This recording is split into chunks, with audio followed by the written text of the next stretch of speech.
We know this is what we're meant to do. So we wake up, put our feet on the floor, go and conquer the day like a warrior, like warriors. Cause that's what a tribe does. We got your back so you can relax and focus on all the important stuff, like getting your business done. We know this is our tribe. We look out for each other. That's right, that's right. This is our tribe. We help each other grow in business and life. That's right, that's right. No need to panic anymore. We got lots of support and an army of warriors by our side. We fight the good fight when we unite. We fight the good fight when we unite. Cause that's what a tribe does. We got your back so you can relax and focus on all the important stuff, like getting your business done. This is our tribe. We look out for each other. That's right, that's right. This is our tribe. We help each other grow in business and life. That's right, that's right. Good morning, good afternoon, good evening, wherever you're tuning from. My name is Sondra Ray, and I am the host of the Coffee Shop Show, sponsored by Explore ProTech. I don't know where my other background is, but we're making it work. Tech is teching me today, so we're making it work. Sorry for the delay. Today we're talking about lifelong learning for entrepreneurs. So there's some quote out there, and I should have looked it up, about when you stop learning, you stop living. Like you have to be learning to be living. So that's very, very, very true as an entrepreneur. Pretty much, I don't know of any industry that it's not true for. I mean, everything's changing in a blink of an eye, milliseconds, all that stuff. And if you're not keeping up, if you're not learning or having somebody learn in your company, yeah, it's very, very, very easy to fall behind. And that hurts your business, that hurts your profit, your employees, and so on and so forth. So I'm super grateful that we have Megan, who is one of the coaches for the Ignite program, and then Hendrick, who has been a student in the Ignite program, and of course, Peter, who is one of the masterminds behind the Ignite program. So what the Ignite program is a Explore ProTech program that helps entrepreneurs, teaches entrepreneurs to be entrepreneurs. So I'm going to simplify it that way. So that is one thing that I love about Explore ProTech. We're definitely all about helping each other, collaboration, learning, keeping up the best we can in this fast-paced world all over the world. We are international. So that is amazing, and helps us grow even more and learn more, because then we can bring our perspectives from different points of the world in different industries. So, Megan, I'm going to pick you first, just because why should we be lifelong learners, and like, what does that mean to you? Hi, Sondra. Hi, Hendrick, and hello to everyone tuning in. Hello, Peter in the background. So thanks, Sondra, for starting off with me. And I think you've mentioned a lot of it. I think it's really important to prevent stagnation, not only mental, but in every aspect of your life. So you guys know I'm definitely an advocate for lifelong learning. And it's something that I pass on to my students and my learners in my tuition and youth space as well.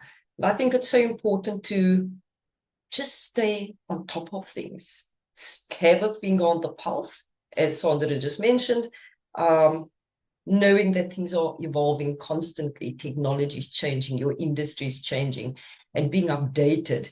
And it's so easy to get left behind, right? It's so easy to just fall into that stagnant space and get left behind. So for me, the perpetual learning is not only a personal and individual thing, it's definitely something that entrepreneurs should be practicing. on an ongoing basis, for sure. I love that. I love that, Megan. And I know that does go across all your businesses. So what would you like? Okay, so learning is a very vague word. So what should we be learning? Like, do you have any recommendations on, in general, what we should be learning, or should it be more specific to the industry you're in? Sondra, interesting question. So in my world, I firmly don't believe in just sticking to my specific industry. I am a person who's very curious about the peripherals that affect my business. So for me, it's always about knowing my niche, my industry, what's happening in that space, but then also always keeping an eye out about what affects my business, what could be drawn into my business and affecting my business. What I could step into as a collaboration space potentially for my business. And it's only by being aware of what's going on in all those other spaces that you get to be able to see those connections or potential connections. So I think it's really important to keep a wide view of everything happening around you that could potentially affect your business. But of course, your industry is also really key to stay on top of.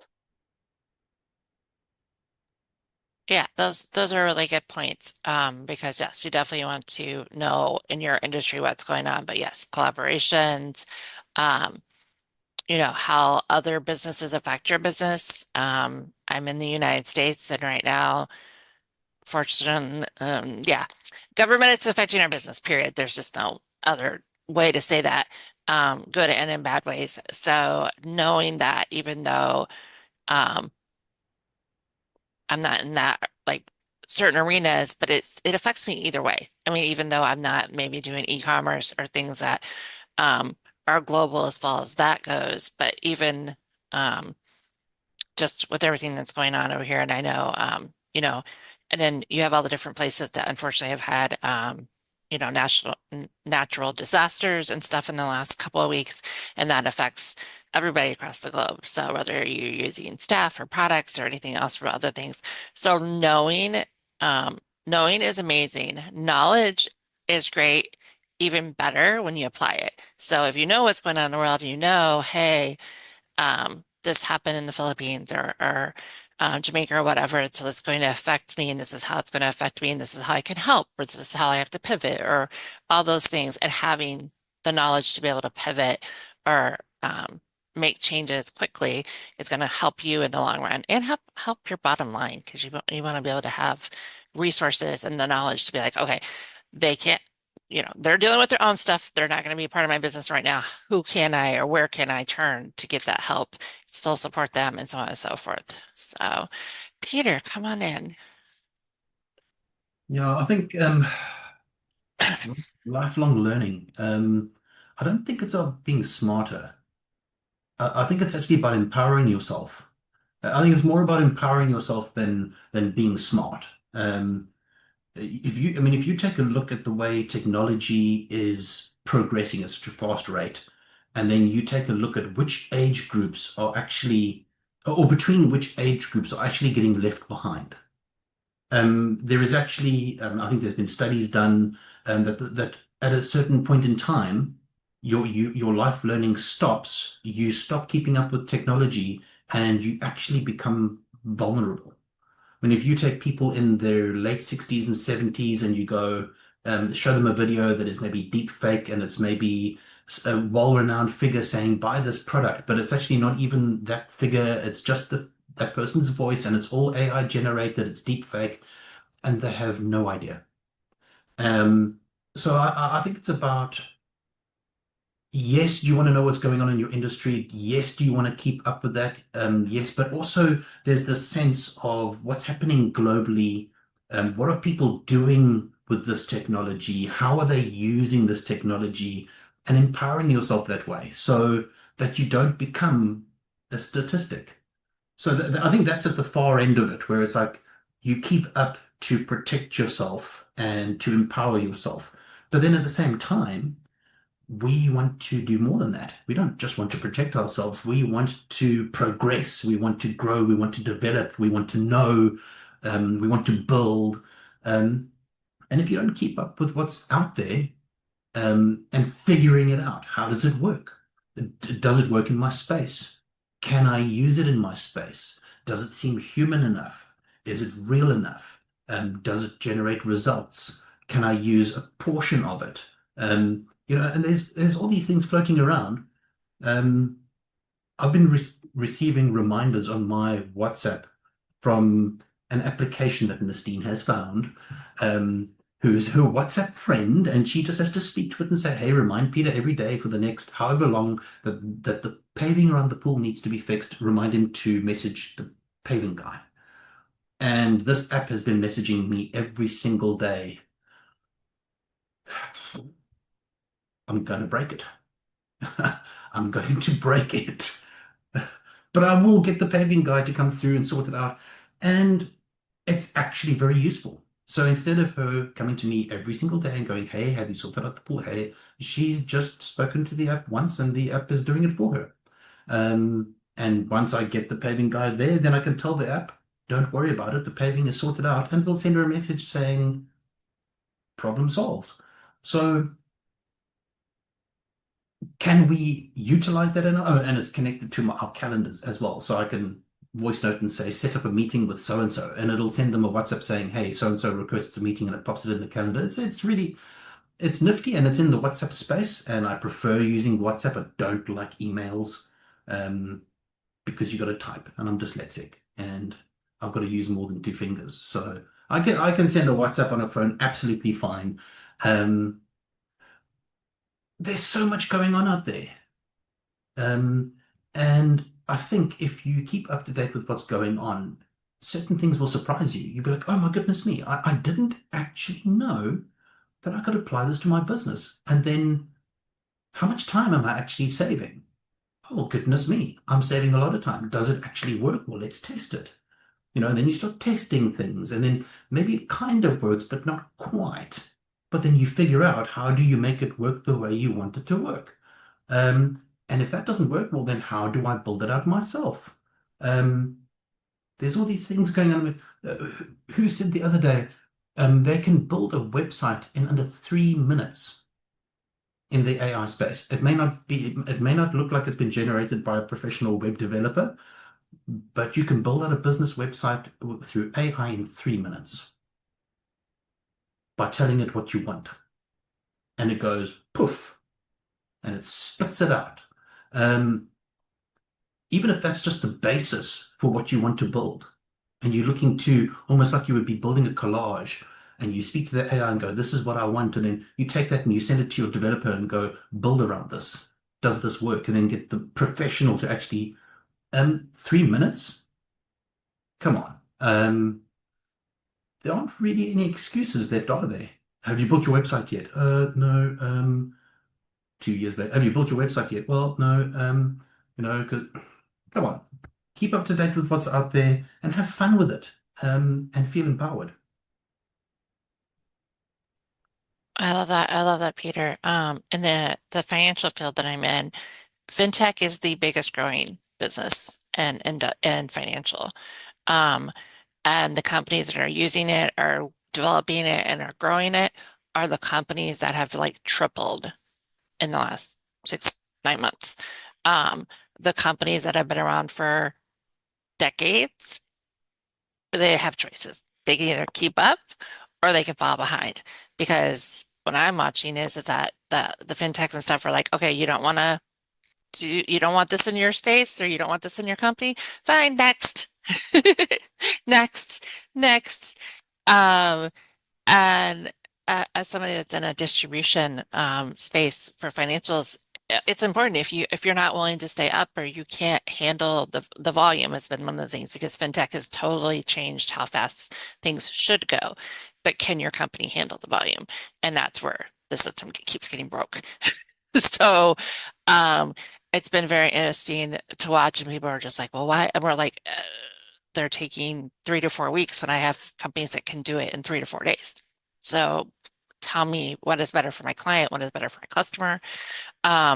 So definitely it's ever changing and stuff. So the other thing is to with learning, and I like Susan, who's amazing in her show description, she wrote this in the show description. There's a difference between busy learning and effective learning. So to learn to just to learn is great in small spots, but if you're just, I know people that read a million books, but they're all on 5 million different topics. It's like, okay, well, what'd you learn and how are you using it? And why did you learn it? Oh, so and so recommended the book to me. Okay, that's great. There's millions of books. So, but why? Like I always tell people, well, oh, this is a great book, you should read it. I'd be like, but why? Like I do like to read. I just don't have a ton of time to read. So if I want to read something, it needs to be something that's going to benefit me either personally or in business. Um, and it's no shade against authors. I love authors. I know plenty of them. But yeah, effective learning is extremely important because again, there's just so much out there. I always tell people, especially in some of the industries I'm in, pick one thing and get really good at it and then move on to the next. Especially, in these multifaceted industries where there's a million things you can learn in a day. And you only have one, you only have so much brain capacity, and two, you only have so much time. So you have to figure out what's going to be valuable for your time, not just in your business, but in your personal life too. So that's extremely important. Peter, I'm going to pick Megan. Go ahead, Megan. Thanks, thanks, Sondra. So, the other thing that I wanted to put into the conversation here, and it's something that's really important in my space, the spaces I operate in, is to keep the curiosity alive, right?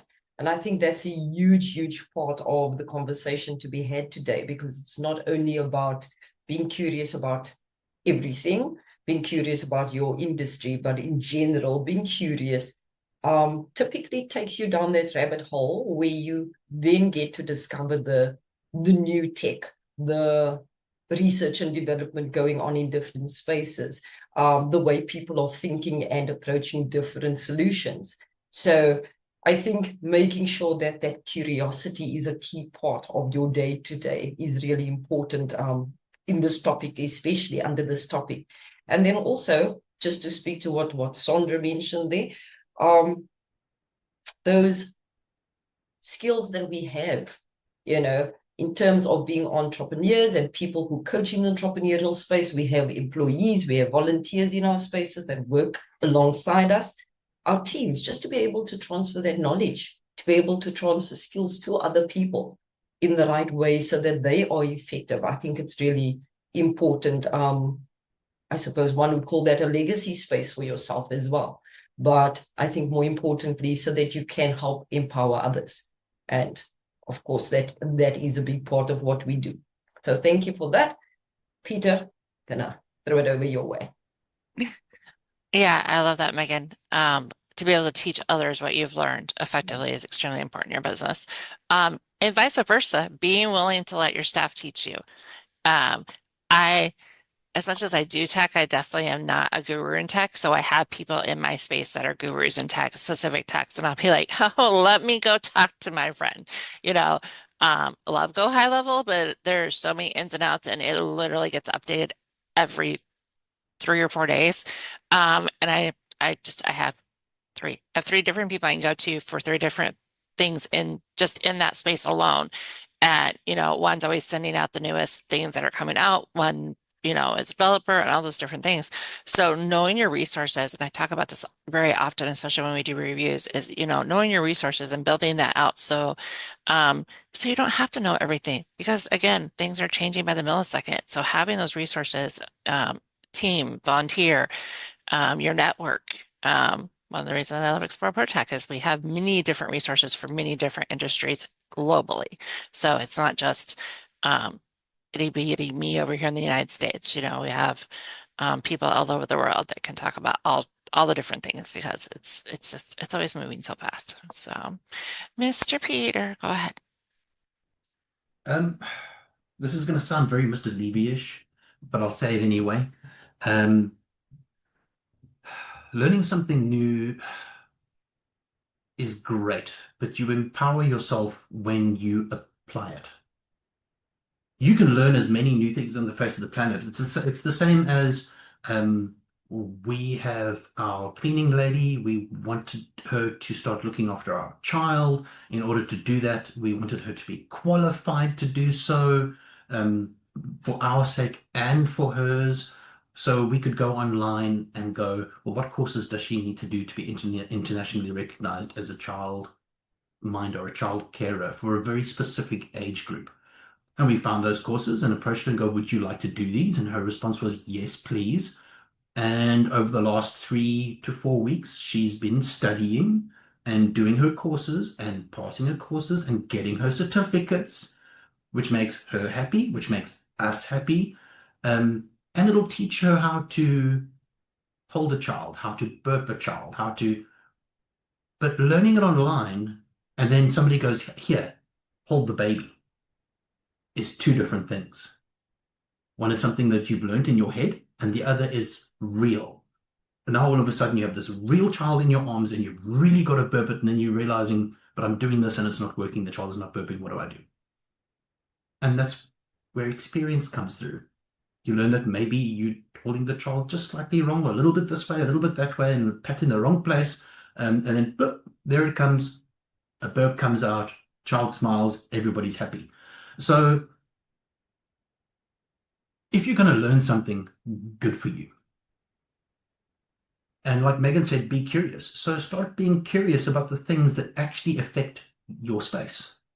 Learn those things and then start applying them. Because once you start applying them, you'll see, well, this kind of works, change this, change that. Now it really works for me. Now I'm actually empowered. So I've taken knowledge that is just head knowledge, and I've applied it in a space that has made my life easier.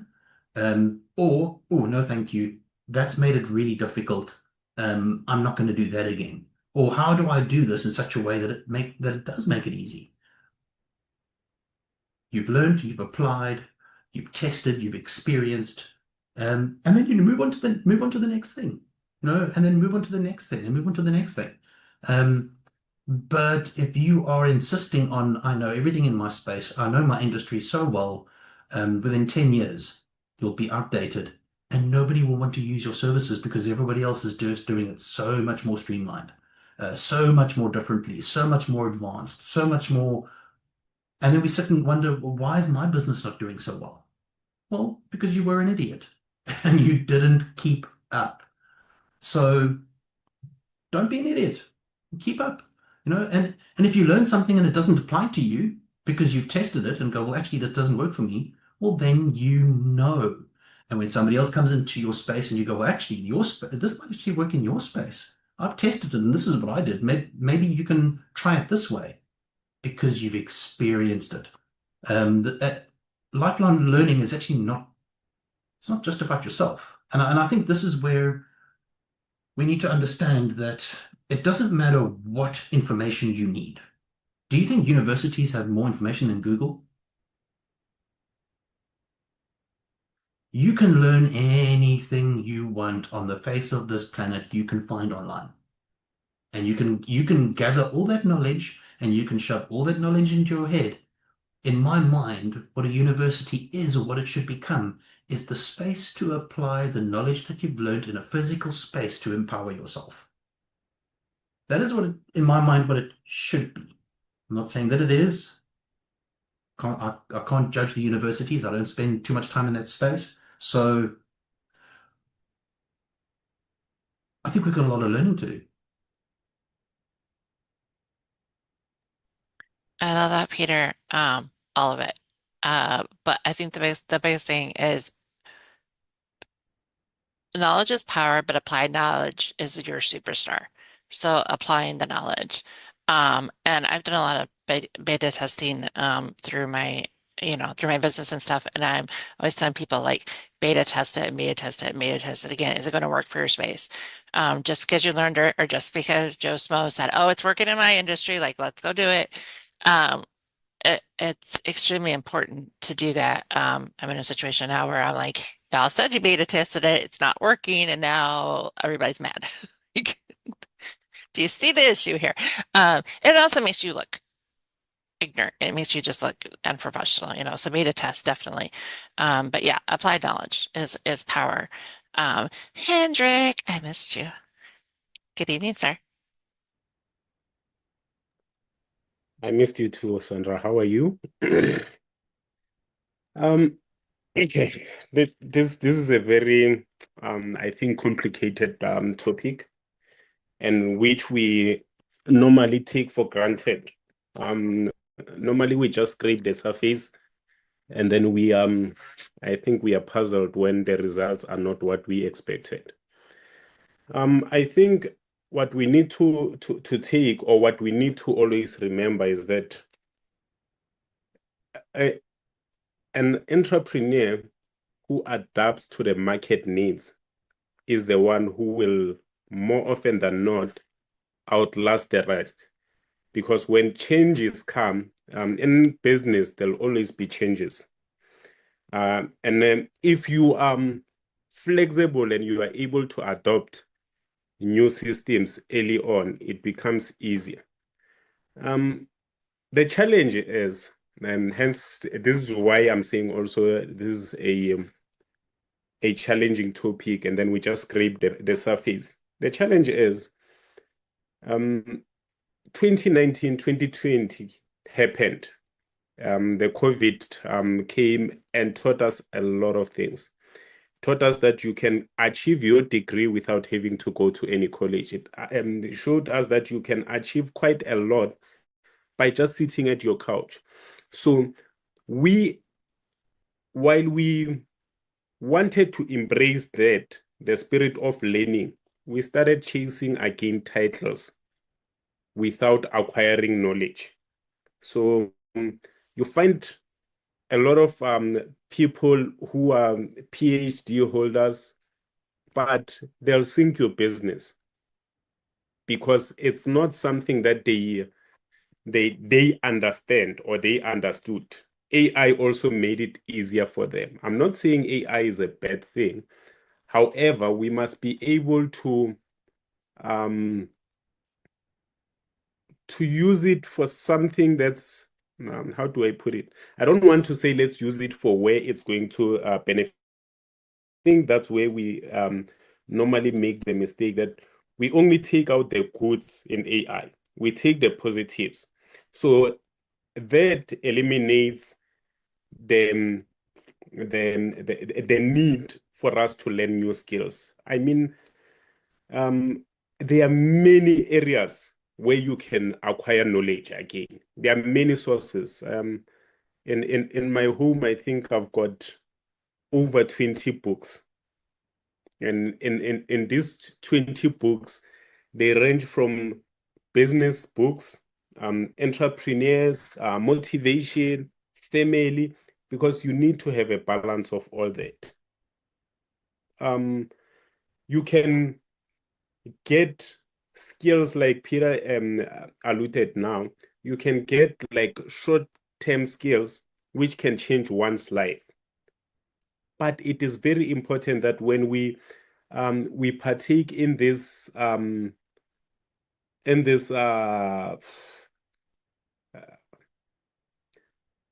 continuous learning, we must actually make it a point that that is exactly what it is. It is continuous learning. Because if we are just learning for the sake of having a certificate and having it on the wall, unfortunately, we are going to crash at one point, and it's going to be easy. Because if everyone has access to getting that short course or getting that degree through AI, what sets you apart? Because it's no longer going to be about the grades that you get in school. It's no longer going to be about that, but it's going to be how do you apply yourself. And if you just come with what you've taken from AI into the workspace, unfortunately, we're going to have I don't want to be negative, but if we continue like that, the next 5-10 years, a lot of businesses are going to sink, not because they did not embrace the age of AI, but because we took people based on their grades and not based on what they know. So that's where I'm just saying that let's also focus on that department. Thank you. Thank you, Hendrik, so much.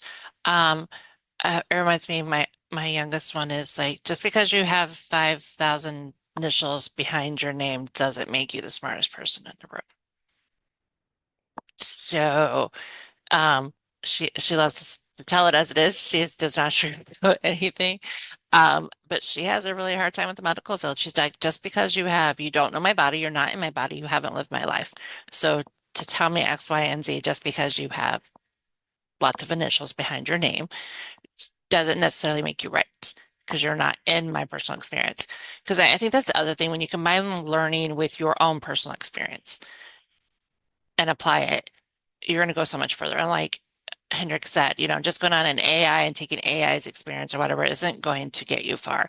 It might make you look good for the moment, but in the long run, it's gonna be like, oh, where'd you get that from? And you'll be like, oh, wait, I got it off of AI.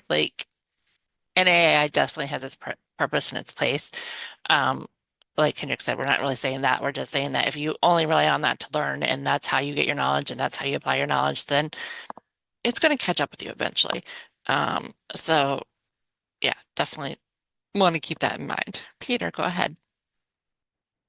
Look, on a real note, Hendrik, I think what you mentioned is absolutely spot on. We all know that universities are battling with the fact that students are passing and getting certificates based on the AI content that they are submitting, which means that they haven't actually learned anything at all.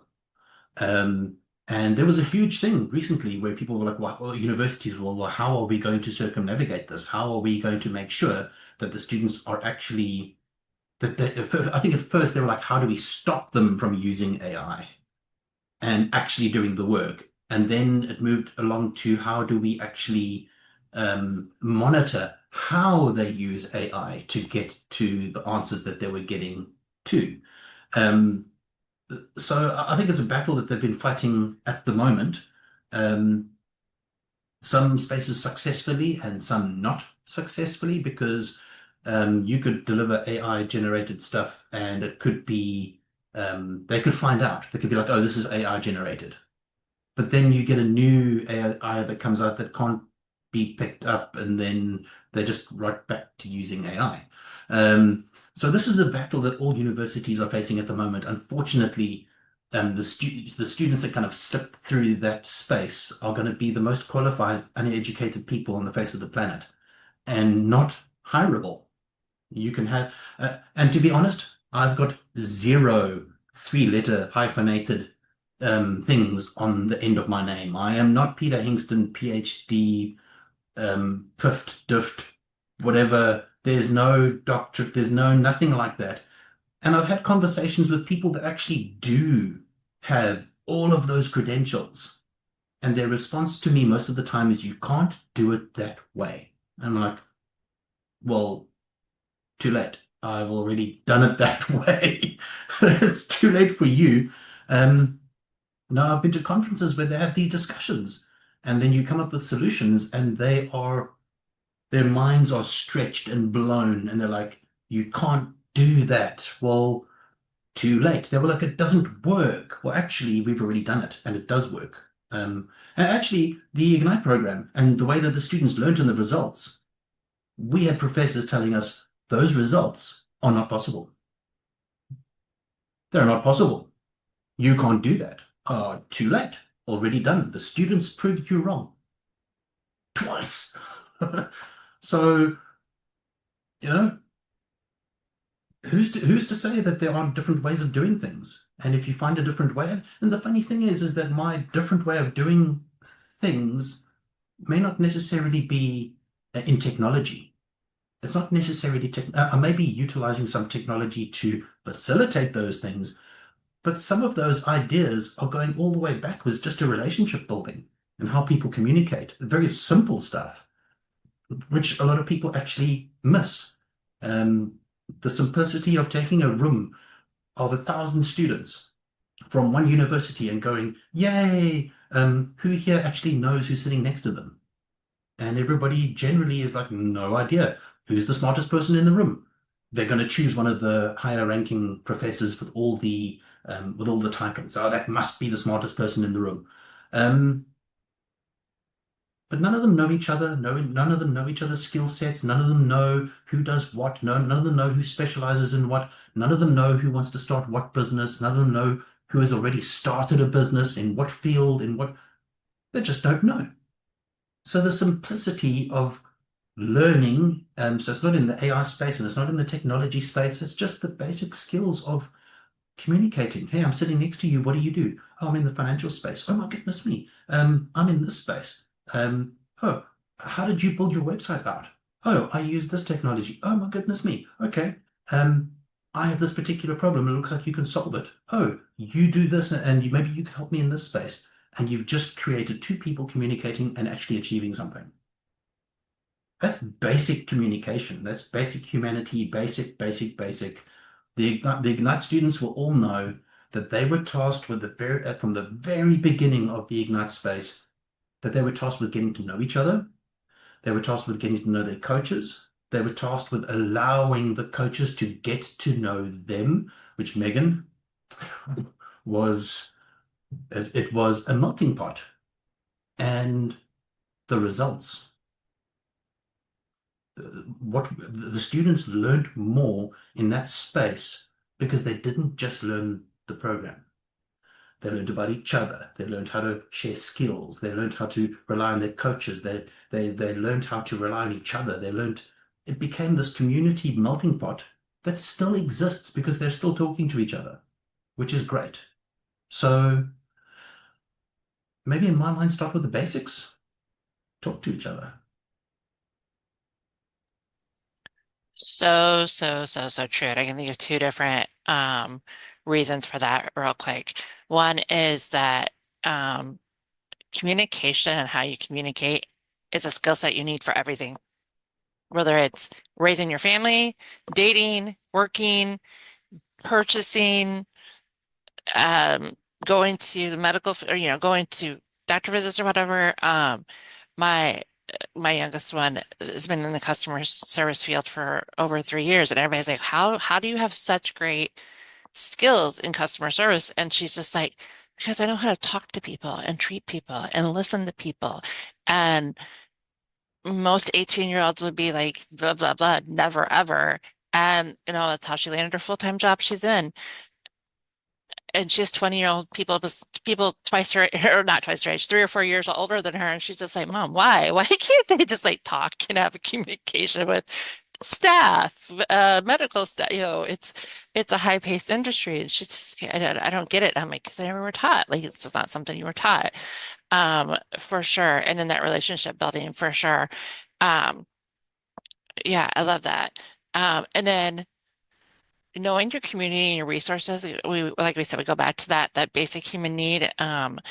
Specifically in the United States right now, people are rallying for many, many different reasons and causes, but some don't know how to rally because they don't know, one, how to communicate, and two, how things work, or they don't know truly how to use the resources, and it's coming out in the last 24 hours. And I'm like, but y'all don't understand that's not the way that program works. And you doing this, you're circumventing or you're actually hurting people. And people are starting to call it out and be like, we get it. You want to rally, but the rally has to, you can hurt more than benefit people. And that's knowledge, knowing your community, knowing your resources, taking the time to be like, oh, how can we help versus, oh, okay, we took everything off the shelves and nobody can buy anything. It's just, it's crazy. Like, yeah, when we were shopping this weekend, I'm like, oh, y'all, like, you're not helping by doing this. Kind of like COVID. It didn't help when you bought all the toilet paper and nobody got toilet paper. Like, it didn't solve the problem, it caused a problem. But we're in that same predicament in the United States right now. And it's very interesting. People are like catching on going, oh, wait a minute, how can we help? And people are like, well, if you do X, Y, and Z, it's going to stretch the money, stretch the resources. But people don't want to slow down and listen or pay attention or get the actual information. Learn how to help these people. If you're not in that situation or never been in that situation, how can I best benefit? Use my sources to benefit. So important. Because yeah, just because you think you know one way doesn't necessarily make it right, or is the current way, or could do something that sets people back instead of moving them forward. Come on in, Megan. Thank you, Sondra. So many interesting bits and pieces thrown onto the table here, but I think there's another area that I just want to sort of swing the conversation into and then connect a few dots. So it would be totally remiss of me not to mention one part of this conversation that I'm particularly concerned about, and that's literacy, right? So having people who can read with comprehension and understand and apply what they're learning. You guys know that's the space I operate in, and that's really key in my world for my students. And again, tying that into the AI space that you guys are talking about, what we need to remember is it's a tool, like so many other tools we have in our space. And that's the way we should look at it, rather than looking at AI as the savior, the be-all, the end-all. There are limitations to it. There's a definite good and bad side to it. And by being aware, by being curious, by investigating these things, this is how you're going to discover the pros and the cons in your world that applies to you and your space, right? So again, the curiosity, the just exploring the different options, looking at it, testing it in your space, as Sondra mentioned, really important. But if we are giving AI to every Tom, Dick, and Harry who's not reading with comprehension, we are creating a lot more ignorance than we are anything else. And for me, that is a major fear, because obviously that again in turn will negate learning, real application, real education and development. And you literally cannot put the two options alongside each other and expect some good out of it. So just wanted to throw that part into the conversation, because I think they all definitely tie up with the themes that everyone's been talking to. And again, the connection, the communication, the community, the collaboration comes from the positive use of all of these things in the right way. And that's the recipe we've got to be looking at. Thanks. I love that, Megan. So true. Reading, when you said reading comprehension, it reminds me of how many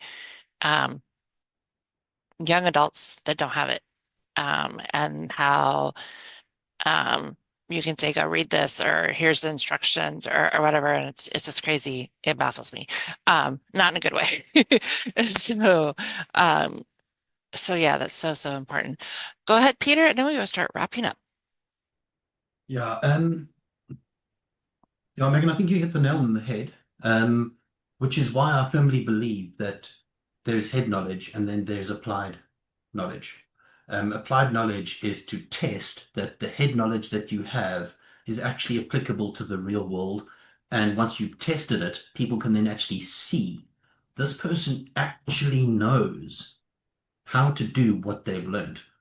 And I think this is where the universities are changing or trying to chop and change, where they're trying to create more of a real world scenario or a real world space where the knowledge that has been learned, whether it's been properly learned or whether it's been AI learned and submitted, that they can actually take that knowledge and actually apply it. So it's about testing the person and whether or not they actually have the information and whether they actually have learned the information. And some of the results in that space have been absolutely phenomenal. Where I know Nastine had a class of students that she was like, okay, right, so I'm going to give you a whole bunch of businesses, and then you are going to go and audit them. Real, live, proper businesses that students that were, I can't say the name of the institution, and I can't give the credentials of the students, where she had taken those students and gone, okay, we're putting you in real life scenario. And then with all the contacts in business, gone to very particular businesses and said, hey, I've got a bunch of students and they're going to come in and they're going to audit your space. And it needs to be real world. Like, this student is not a student anymore. They are now there as an auditor, and they are following the process, making contact with the business, interviewing the owner, going through the entire auditing process from beginning to end. And the results at the end of outshone any other space, because it was a real world scenario. The students actually did what they were taught to do. And they didn't just learn the head knowledge. And by the end of the course, the students didn't have to say, oh, I've learned to do it. They could say, I've already done it. And then that's a huge difference. Bringing in the real world scenario into the university spaces, which I think is a kind of a battle at the moment, because they're going to have to learn that that's what they're going to have to do in order to actually test head knowledge, because head knowledge nowadays with AI means absolutely zero. It has to be applied in real world, and not in a scenario. It has to be Right. a real world. Right, or a simulation. And I think that also, we didn't talk about this, but real quick, also goes to people learn differently. You know, if you lecture me, I'm not one to be yeah. Yeah, I'm not. Peter probably isn't one that's going to want to read a 100-page manual. Like, he's going to want to get in there and get it done. Like, literally. Right. So, learning styles are extremely important to knowledge too. So, as always, it's always a blast. I'm super grateful to have not only a coach, but somebody that's been through the program that Explore ProTech has put together, which is an amazing program. We want to thank Susan. Susan is our behind the scenes get it done person. She does our show notes. She does our cover. She turns us into a podcast. So please like us on both platforms, share us on both platforms. You know, and then hit us up. Our links will be in the show notes when Susan finishes them. So hit us up on LinkedIn, make an appointment, get to know us, find out what Explore ProTech is. What is the Ignite program? Like, what are we talking about? Have a conversation. That's the best way you're going to learn about us. So my name is Sondra. I am the owner of Get It Done Coaching, and I help people get things done by helping them with their processes, helping them with goal accountability and taking action and doing reviews, and just applying the knowledge and getting things done, basically. Mr. Peter, you want to take us out? Awesome. So it brings us to that point of time in the show where we unfortunately have to leave because I have dinner waiting. So, ladies and gentlemen, may all your